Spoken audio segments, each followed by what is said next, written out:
กลับสวัสดีสบายดีพ่อแม่พี่น้องวันนี้พ่อกับบ่าวสุไม้เนาะบ่าวสุไม้ก็ได้มาหาอ้ายเพิ่นเนาะอ้ายยอดเนาะสบายดีอ้ายสวัสดีครับเป็นที่เราสมัครได้ทุกคนวันนี้ก็ได้มาหาเพิ่น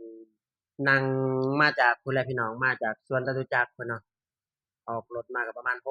6:30มาฮอดอันฟิวเจอร์รังสิตก็ประมาณ8:00กว่าๆเนาะพี่น้องมาหาเพิ่นอยู่ห้องมาเล่นนำเพิ่น แล้วเป็นอะไรการเดินทางมาการเดินทางมาก็ถือว่าก็ใช้เวลาหลายเติบเด้ใช้เวลาหลายเติบเนาะมาบัดนี้ พอมาฮอดอันบ่ลงแล้วก็มาฮอดห้องเจ้านี้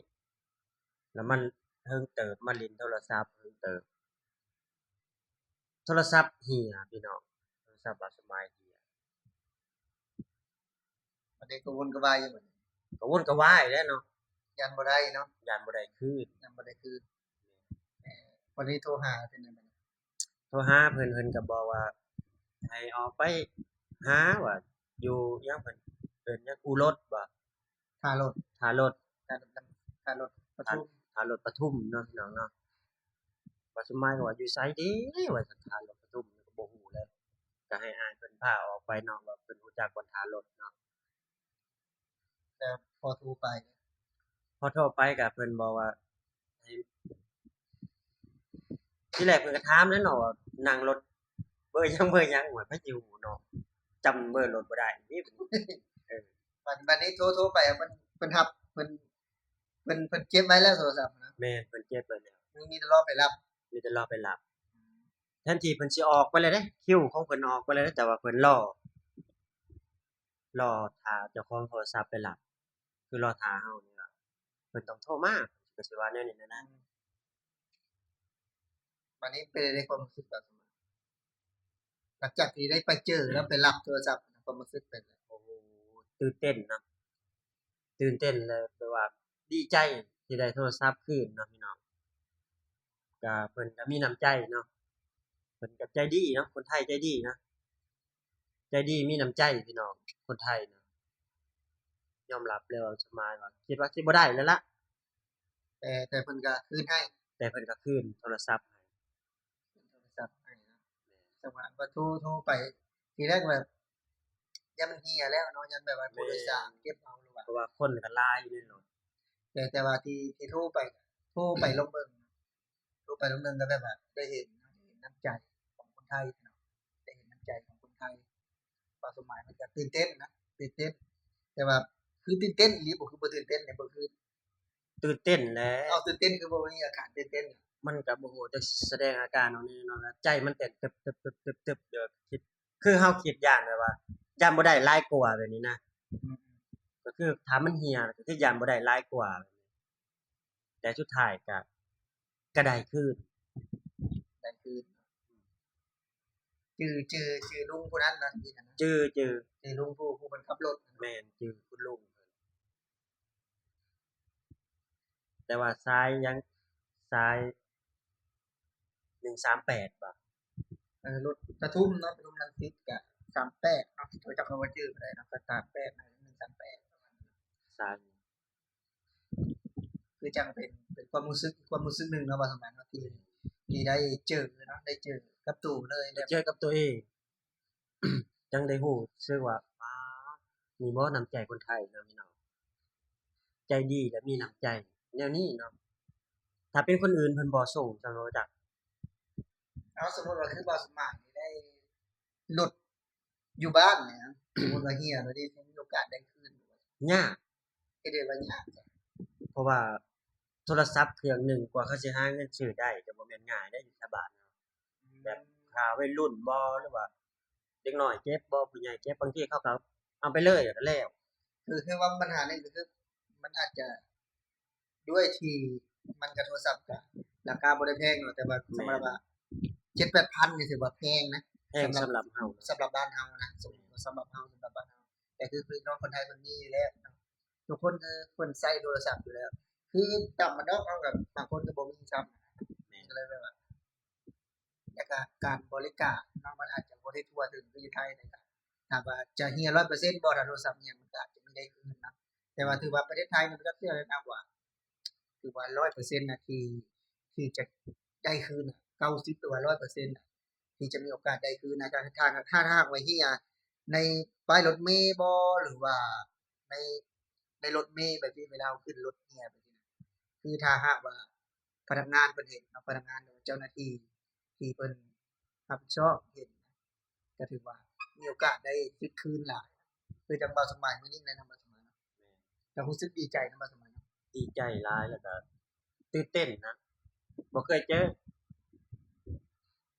แต่กับคนอื่นน่ะบัดมาเจอกับตัวเองแล้วความรู้สึกมันก็แบบว่ามัน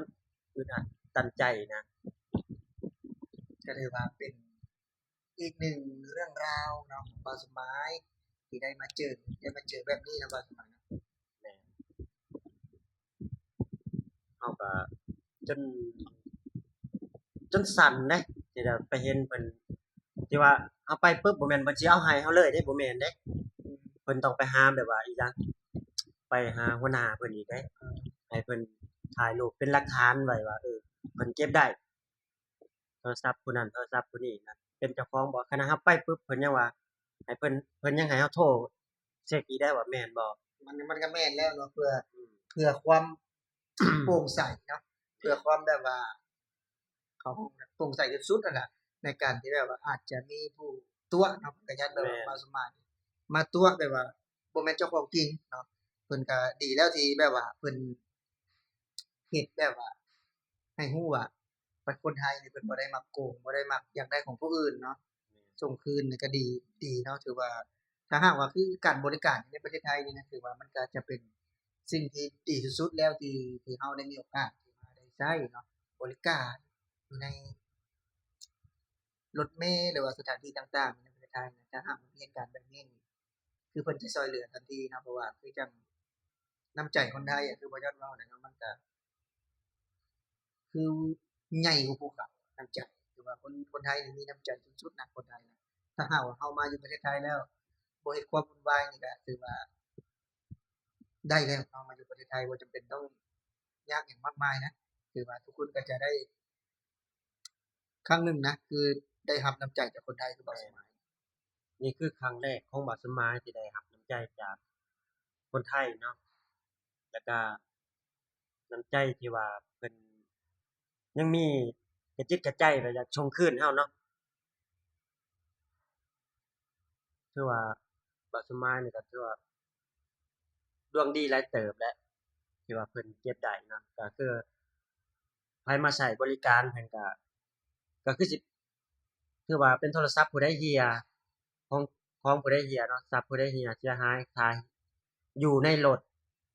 อยู่ในรถเมล์หรือว่าอยู่ในรถแท็กซี่หยังก็สร้างเนาะเพิ่นสิแบบว่าเพิ่นสิรอท่าแบบเจ้าของแท้เพิ่นโทรไปแล้วเพิ่นจั่งสิคืนแม่นๆมันก็แนวนั้นอยู่แล้วเนาะคือเว้าแล้วเนาะอาจจะมีคนโกงแหน่เนาะแต่ว่าถ้าหากว่าคนไทยเก็บได้เนี่ยบ่จักเทื่อว่าเพิ่นก็จะส่งคืนเบิดแหละเพราะว่าคือ คนไทยเพิ่นก็สอนกันมาเนาะสอนกันมาว่าสิ่งใดที่บ่ได้เป็นของเราเนาะก็ควรส่งคืนเอาคือแม่นตามกฎหมายเพิ่นก็มีการวางออกชัดเจนเนาะถ้าหากบ่เป็นของเราก็ต้องส่งคืนน่ะนี่เนาะน้ำใจคนไทยเนาะพี่น้องเนาะคือล้นเรืออีหลีพี่น้องใหญ่กว่าภูเขาก็ว่าแม่นเป็นตื่นเต้นมันเว้าจนบ่อยากออกจนบ่าวสมัยเพิ่นตื่นเต้นแม่เนาะบ่าวสมัยเพิ่นตื่นเต้นจนแบบว่าบ่ฮู้ว่าบ่าวสมัยสิมาสัมภาษณ์บ่ยอดบ่หรือว่าบ่ยอดจะมานั่งคุยกับบ่าวสมัยอันนี้ก็คลิปนี้ก็ค่อนแม่นข้างที่จะสับสนวุ่นวายในจักหน่อยนะพี่น้องก็ก็คือแบบว่าเฮาคลิปนี้ก็แบบว่าคล้ายๆแบบว่ามาเว้าอธิบายสู่ฟังแบบความในใจแบบสิยามบ่ได้ถือว่าคันสัมภาษณ์แบบว่ามาเว้าถึงว่า น้ำใจคนไทยแบบนี้นะเพิ่นมีน้ำใจแบบนี้นะเพิ่นดีคนไทยดีทุกคนถ้าบ่สร้างความวุ่นวายกับเพิ่นบ่แม่นมาแล้วสิมาแบบว่ามาอยู่ในประเทศไทยสร้างแต่เรื่องแต่ราวมาตั้งแก๊งตั้งหยังเป็นอีหลอกอีโหลนี่บ่แม่นบ่เอาแบบนั้นก็คือเฮาบ่มีอยู่แล้วแบบนั้นได้เอามาใส่อยู่ในประเทศไทยเนาะนี่คือจากปากบ่าวสมหมายเนาะเว้าคือเว้านี่มันเว้าบ่ออกเลยลูกพี่ เว้าดีเอาเป็นอะไรคลิปนี้ก็ ถือว่าประมาณนี้บ่บ่สมัย ก็สิประมาณนี้แหละเนาะพี่น้องเนาะก็ขอบคุณที่คุณลุงเพิ่นเนาะขอบคุณลุงข ถื อ อบ ว่า คุณ บ่ส คุณลุ มั ง ยก็ได้ให้สินน้ำใจขึ้นไปเนาะทางคุณลุงเพิ่นที่ได้เก็บโทรศัพท์ให้พี่น้องก็ถือว่ามื้อนี้บ่สมัยก็ขอบคุณเนาะทางลุงเพิ่นที่เก็บโทรศัพท์แล้วให้บ่สมัยก็ถือว่าบ่สมัยก็ได้ให้สินน้ำใจเพิ่นก็ขอบคุณเนาะขอบคุณคนไทยที่แบบว่าการบริการเนาะอย่างทั่วถึงเนาะจังไปว่า